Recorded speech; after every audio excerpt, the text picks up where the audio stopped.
நம்மளுக்கு ஒன்று ஏன் தான் இப்படி நடக்குதுன்றதே தெரிலங்க. ஒன்றும் இல்லைங்க, நம்மளும் வழக்கம் போல் பார்த்தீங்கன்னா காலேஜ் முடிஞ்சு வந்து புறா கொண்டு தாங்க பார்க்க வந்தோம். அப்போ தான் பார்த்தீங்கன்னா ஒரு புறா வந்து காணோங்க. நான் சொல்லிட்டு கேட்டிங்கன்னா அந்த புறா வந்து நாய் பூச்சிச்சிங்க. எப்படா சொல்லிட்டு கேட்டிங்கன்னா இது பார்த்தீங்கன்னா நம்ம வீட்டிலே வச்ச ஒரு பட்டா தாங்க. இது சரின்னு சொல்லிட்டு நம்மளும் வழக்கம் போல் காலை திறந்து வர மாரி திறந்து விட்டோங்க.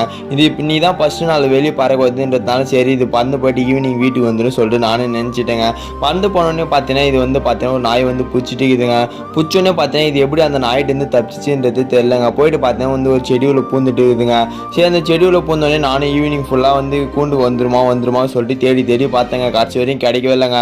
அதுக்கப்புறம் பார்த்தீங்கன்னா ஏதோ செடி உள்ள பார்த்தீங்கன்னா வந்து கத்துறமே சவுண்டு கேட்சுங்க. சரின்னு சொல்லிட்டு நம்மளும் போயிட்டு பார்த்தா அந்த புறா வந்து அங்கே ரத்தத்தோட இருக்குதுங்க. அதை பார்த்தோன்னே எனக்கு ரொம்ப மனசு கஷ்டமாச்சுங்க. அதுக்கப்புறம் நான் என்ன பண்ணேன், அது பூச்சின்னு வந்து பார்த்தீங்கன்னா எண்ணெயும் மஞ்சள் தூளும் வச்சு பார்த்தீங்கன்னா வந்து ரிட்டன் கூண்டு உள்ளே விட்டேங்க. அது அப்படியே சொல்கிறேன், இந்த புறா நான் தான் ஆகுது இல்லை போயகமா இல்லை என்ன தான் ஆகுன்றதே தெரிலங்க. மறக்காம நம்ம சேனலை சப்ஸ்கிரைப் பண்ணி சப்போர்ட் பண்ணுங்கள். தேங்க்யூ.